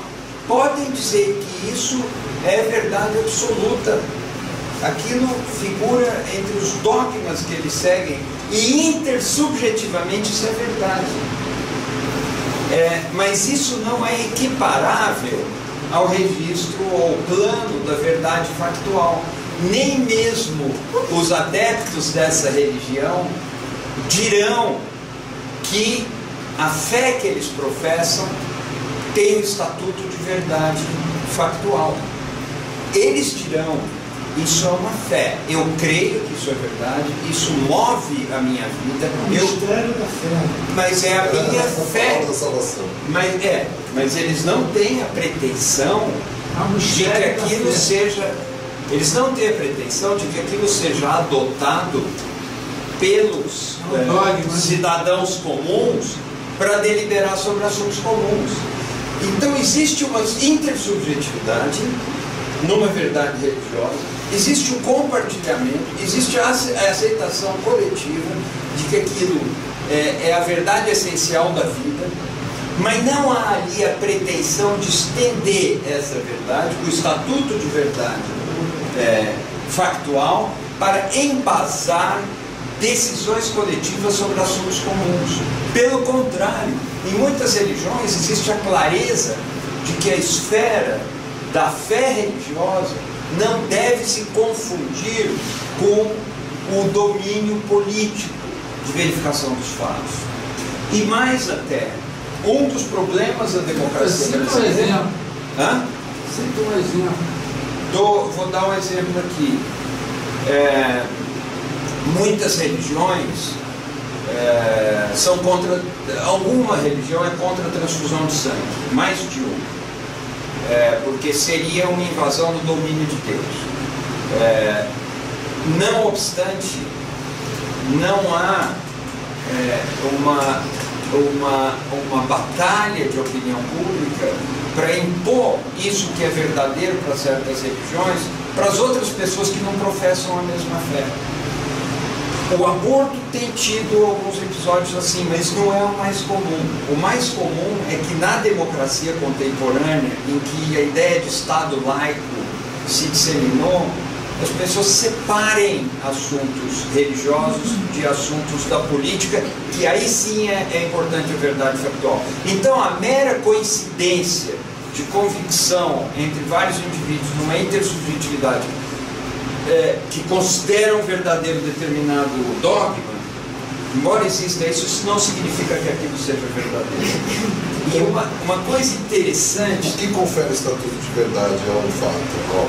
Não, o que confere o estatuto de verdade factual a um fato é a possibilidade de verificação, uma verificação empírica por certos métodos, e é lógico que isso satisfaz a participação e a expectativa de participação de determinadas pessoas em torno de determinadas ideias. Mas a verificação pelo método é indispensável. Você falou assim, até na ciência, a verdade é aquilo. Está dando para acompanhar, gente, o que eu estou falando? Tá. Se tiver... Por enquanto tá. Esse é complicado, porque eu mesmo eu não sei explicar direito. Mas veja só, você disse, mesmo na ciência... Verificação empírica não necessariamente é científica. Não, mas é parte do método científico. O método científico requer um plano que é o da verificação. O método científico também se alterou historicamente, você sabe? Não, mas hoje. Agora, olha aqui, você disse, mesmo na ciência, a verdade passa pela intersubjetividade. Sim, é verdadeiro o que você está dizendo. É verdadeiro, eu concordo com o que você está dizendo. Só que tem um problema. Por que eu concordo? Porque como se estabelece a verdade na ciência? Nos congressos de cientistas. E alguém mostra um experimento, ou mostra uma pesquisa, ou mostra uma dedução, publicações, publica. E isso é um congresso, uma concertação de cientistas. E isso é visto pelas outras pessoas e falam, pô, esse cara tem razão. Então, em um nível, sim, a verdade na ciência se estabelece porque há uma avaliação por pares que aceitam que aquilo é verdade. Nesse sentido, se comprova o que o João fala, que a verdade é sempre verdade na intersubjetividade. Perfeito. Mas num ponto não é verdade. Em que ponto não é verdade? Isso. É o ponto em que existe a abertura para um dos pares, um único, não três, um único, um entre os pares. Vocês estão errados. Vocês todos estão errados. E seguindo determinado método, vai lá, verifica, demonstra uma coisa contra o que todo mundo achava. E esse contra o que todo mundo achava está demonstrado de uma tal forma que pela boa fé, pelo método e pelo rigor das etapas de verificação do método, etc., todos são obrigados a concordar com o que aquele cara está falando. Não é um ato volitivo, não é um ato de disposição íntima. Daquele sistema, né? Faz parte daquele sistema. Mas veja bem, avaliação não é porque o cara queira acreditar, não é por um ato de conversão, como acontece na religião, de mera aceitação por uma experiência espiritual, por um transe ou por um senso de oportunismo. Não é por isso. É porque aquelas regras do método científico aplicadas àquele fenômeno obrigam os interlocutores a reconhecer que o cara não pode... Só obrigam porque elas são intersubjetivamente adotadas pelas comunidades. Mas aí sim, a regra é não aquela verdade enunciada. A verdade passa a ser, ela é autorizada, a ciência é um método. Isso. Então autoriza as mas verdades. O sujeito abraça o método da ciência, ele não abraça uma verdade. Mas a verdade vai mudar. E o método também muda, não só Sim, mas a verdade vai mudar e ele terá de acompanhar. Não é como a verdade, por exemplo, na organização dos partidos políticos, convencimento entre os partidos políticos. Aí, entre os partidos políticos, eu estou falando dos bons, dos íntegros, existe, não dos fisiologistas e não dos... existe a convicção que que num determinado ponto o sujeito pode falar assim, não, aqui eu não acompanho mais esse partido, eu vou passar para outro partido, é um ato volitivo, eu vou passar para outro partido, vou não militar em partido nenhum. Na ciência não é assim. O cara pode falar, eu não estou gostando muito dessa psicanálise aqui, eu vou criar a minha. Ele pode fazer isso. Então agora que o pessoal realmente faz isso. Não estou gostando, vou criar a minha psicanálise. Tudo bem. Mas ele está dentro de uma regra geral. Ele não escolhe, o método define. Isso é verdade na ciência. Não é a mesma coisa que a verdade de fato. A verdade religiosa não é a mesma coisa que a verdade de fato. Nesse sentido, a solução da Hannah Arendt é cristalina, com todos os problemas que a gente possa ter. Ela é cristalina, ela é de boa fé e ela nos ajuda muito a dizer de que verdade nós estamos falando. E nós lidamos na política com essa verdade o tempo todo. Gente, estou fazendo alguma coisa? Não, é que estou sem internet amigo. Mas está tudo certo, estamos filmando. Está tudo certo. Peraí. Não, está tudo certo. Está tudo certo, continua, está gravando.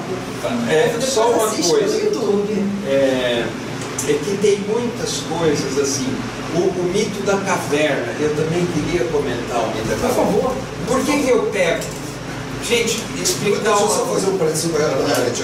Você acha que essa coisa dela afirmar essa verdade dessa maneira peremptória tem a ver com a questão de oferecer, combater os Holocaust deniers, ou seja, não, o pessoal que negava? Não, eu acho que não. Eu acho que não.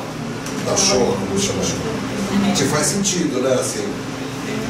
Faz sentido, deixa eu falar. Eu não acho que não é por causa da negação do Holocausto. Eu acho que ela diz isso pelo seguinte, mas aí é uma leitura muito pessoal. Eu acho que ela diz isso pelo seguinte: vocês podem achar que eu fui muito crítica com o Estado de Israel, porque ela é crítica com o Estado de Israel na cobertura que ela faz. Vocês podem achar que eu estou tentando diminuir a gravidade do Holocausto, que eu não estou. Mas os fatos são os fatos e não há nada que a gente possa fazer contra isso. Eu sei muito bem, eu acabei de falar do apagão do real, acabei de falar do suicídio de consciência, sei muito bem dos limites que estão aí, mas a noção democrática de que os fatos são os fatos, por mais que a interpretação, por mais que o olhar deforme a fisionomia desses fatos, mas os fatos são os fatos, é essencial para que nós saiamos desse impasse. E aí a Hannah Arendt nos ajuda muito. Eu acho que é por isso que ela fala. Mas aí tem um conceito do que é fato, né? Pois é, mas é o que eu tentei, elucidar um pouco na primeira parte. Parece que... mas porque você chegou um pouco depois. E pode ser que... Eis um bom exemplo. Ele chegou um pouco depois. Fato. Isso é um fato. Isso é um fato. Agora, e a gente deve respeitar os fatos se a gente quer ter uma interlocução. Agora, por que eu falei de Platão, de Aristóteles? Falei pouco de Platão nesse livro. De Maquiavel, de Weber e de Hannah Arendt. Porque a tensão que me interessa aqui é entre fato e crendice, ou entre o acontecimento que de fato houve e uma mistificação ou um fanatismo.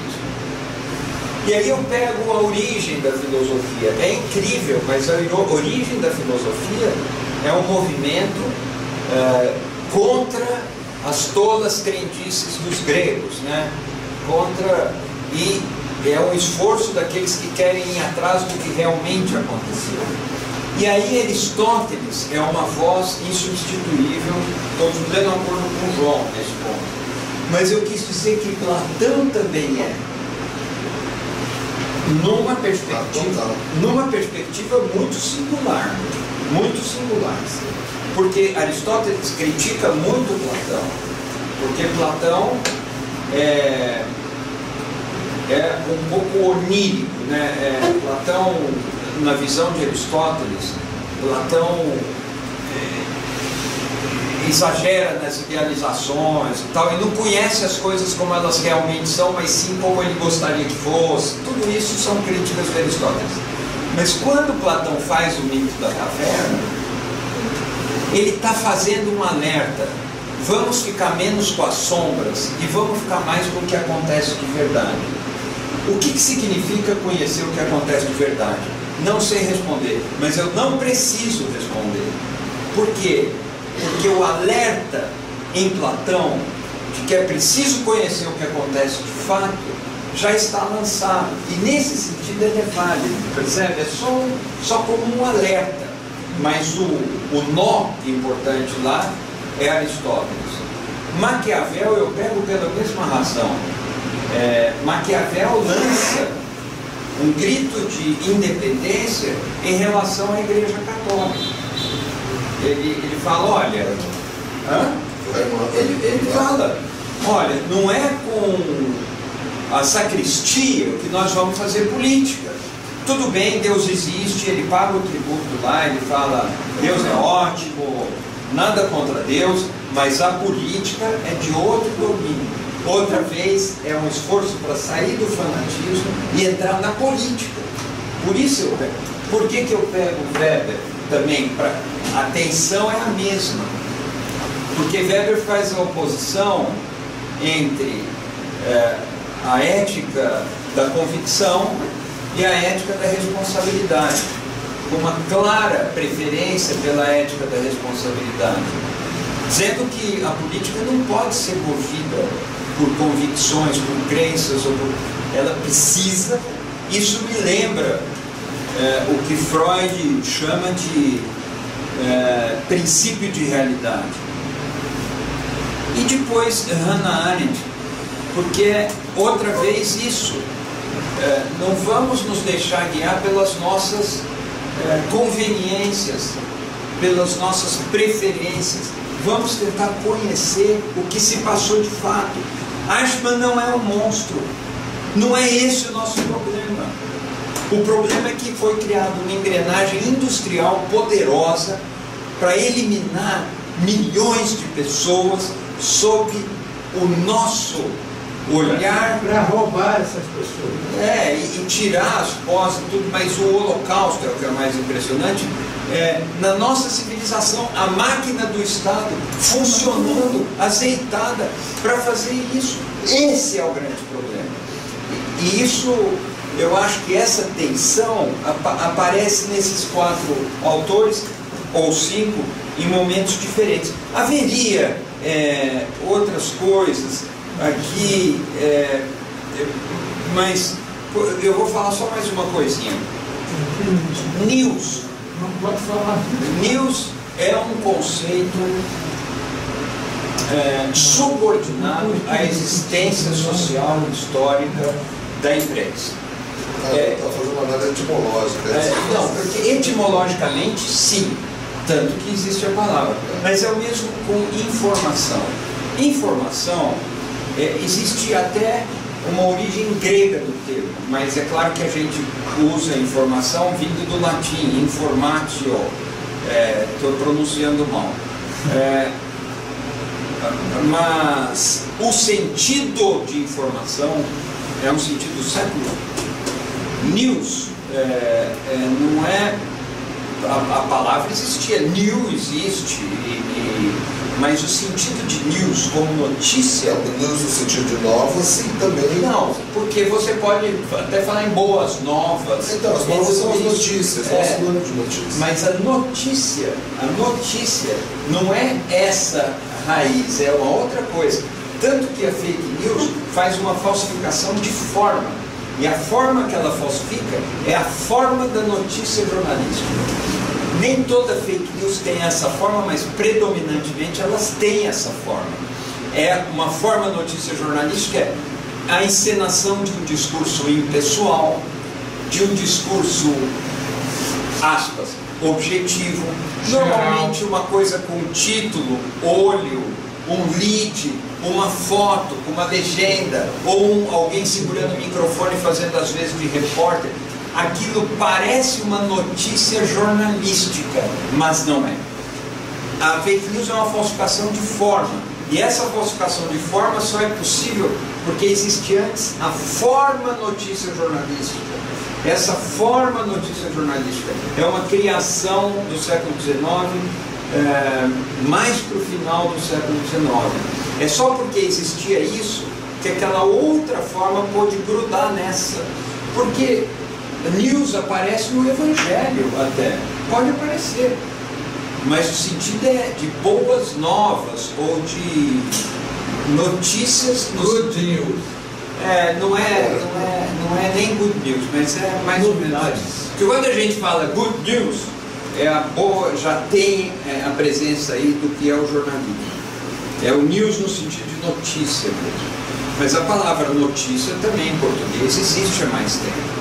Só que nós temos que entender que a forma dessa falsificação, que é uma falsificação de forma, ela é uma falsificação formal, só foi possível porque antes existia uma outra forma discursiva, que é a forma jornalística da imprensa, da notícia, nessa forma. É nesse sentido que eu digo, mas de pleno acordo que existe. A palavra é muito mais antiga. Eugênio, posso te fazer uma pergunta? Mas é que tem, eu tô atropelando. No século XIV começou essa forma plural de nu para significar notícia. No século XIV. Mas tem no francês também nouvelle. E em português notícia. Também deve ser antiga. Ela tem aí. Posso fazer uma proposta de encaminhamento para todos vêm de acordo? São praticamente 7 horas. Pelo amor de Deus. Não, mas o coquetel já começou, vai estar aqui já conosco. Nós vamos continuar conversando. E se eu fizer uma proposta, teremos 2 perguntas para concluir e continuamos todos conversando, juntos aqui tomando um vinho. Claro. Posso fazer uma pergunta objetiva? Todos estão de acordo? Ninguém está ouvindo. Deixa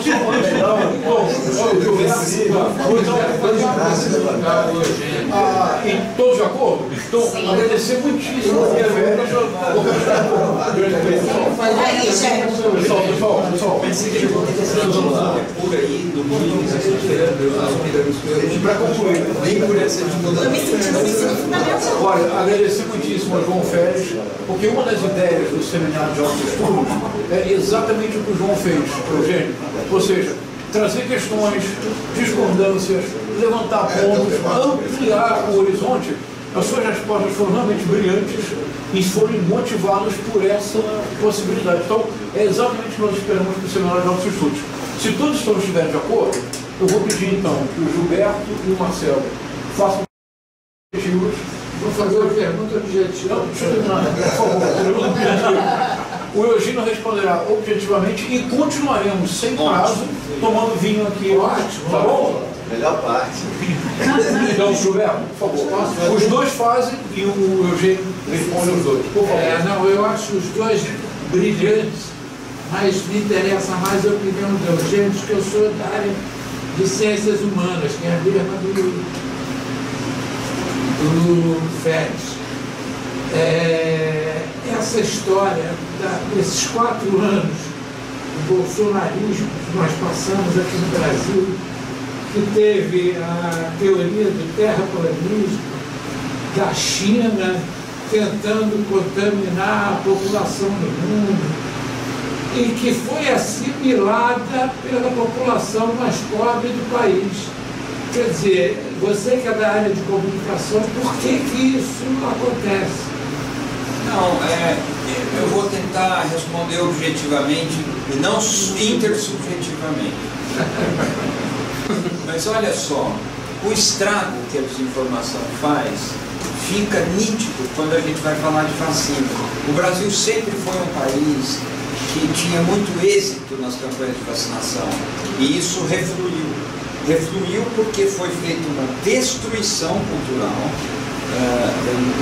da forma que a população tinha de apreender esse conhecimento e valorizá-lo.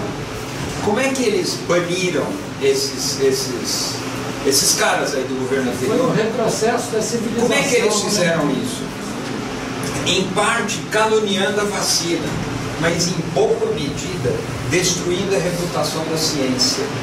Isso. É uma campanha contumaz para destruir a credibilidade das pessoas que fazem ciência, que fazem medicina. E com isso se cria um vazio no qual essas doutrinas fanáticas vicejam. É assim que eu respondo. Obrigado, gente. Obrigado, gente. Professor Gênio,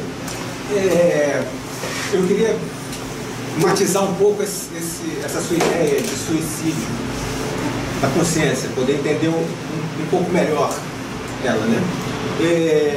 Existe toda uma discussão dentro da marcha especulativa filosófica do Ocidente, né? Que associa irracionalismo, né? A trajetória do irracionalismo no sentido de produzir formas que negam qualquer tipo como você falou aí, qualquer tipo de confirmação da realidade, né? Isso está presente na obra dos frankfurtianos, né? E, inclusive, tem gente que radicaliza isso, né? O Lukács, por exemplo, chega a atribuir isso desde o início do romantismo, né? Não é isso?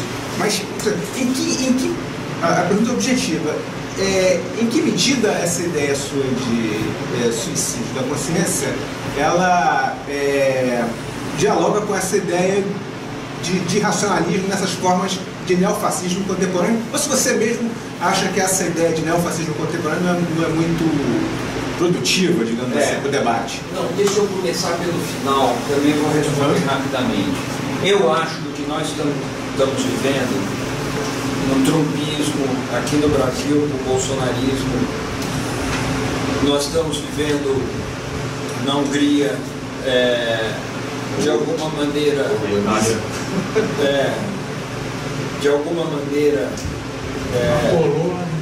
talvez na Rússia e tal, o que eu acho, Filipinas certamente, Polônia, o que eu acho é que existe uma reencarnação do que foi o nazismo e o fascismo, guardadas as distinções históricas.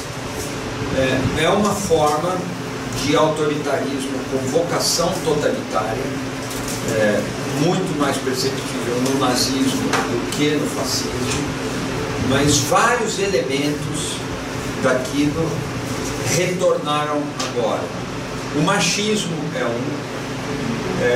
o desprezo pela ciência é outro. No caso do fascismo, o uso oportunista da religião. No caso do nazismo é diferente, porque o nazismo queria ser a religião, mas isso não fica longe. O militarismo, são vários traços do fascismo e do nazismo que chega até nós. E houve até mesmo uma certa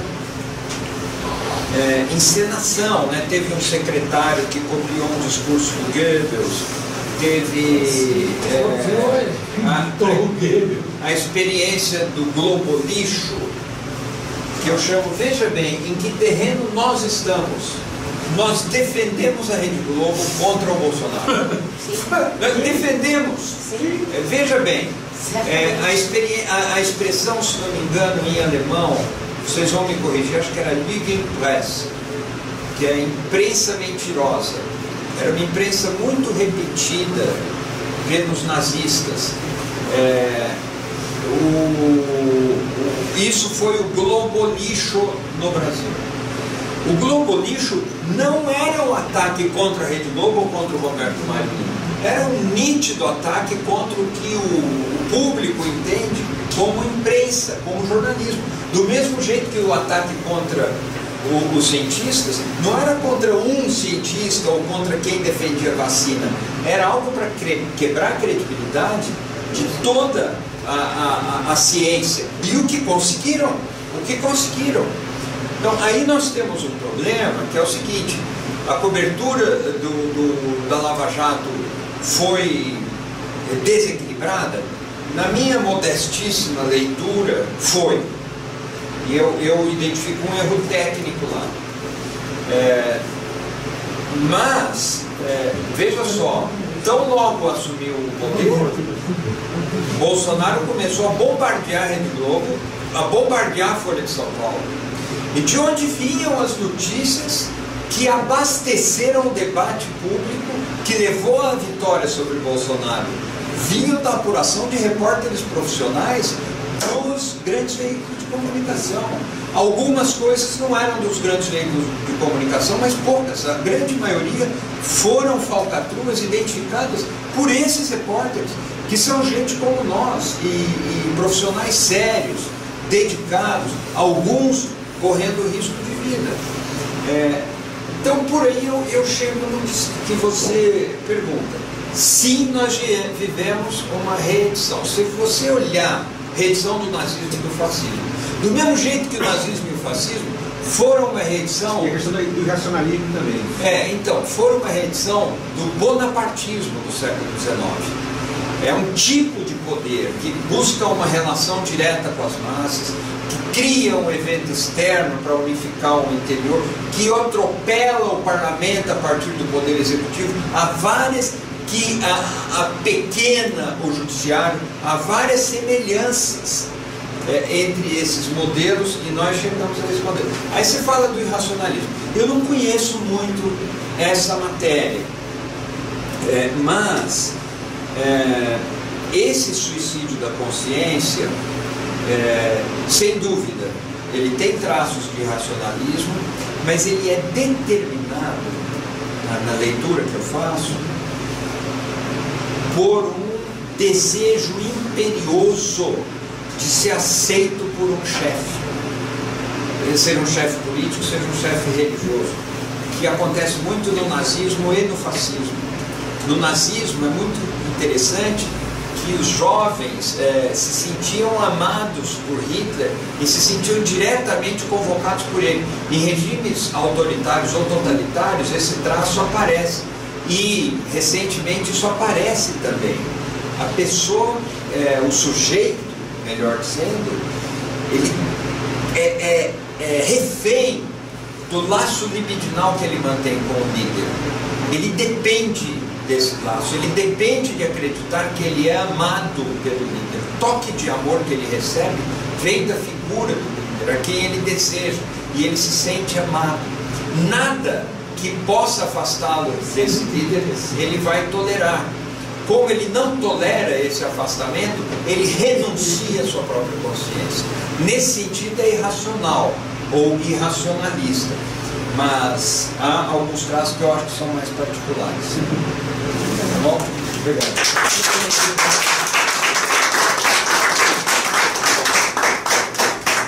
E a conversa continua.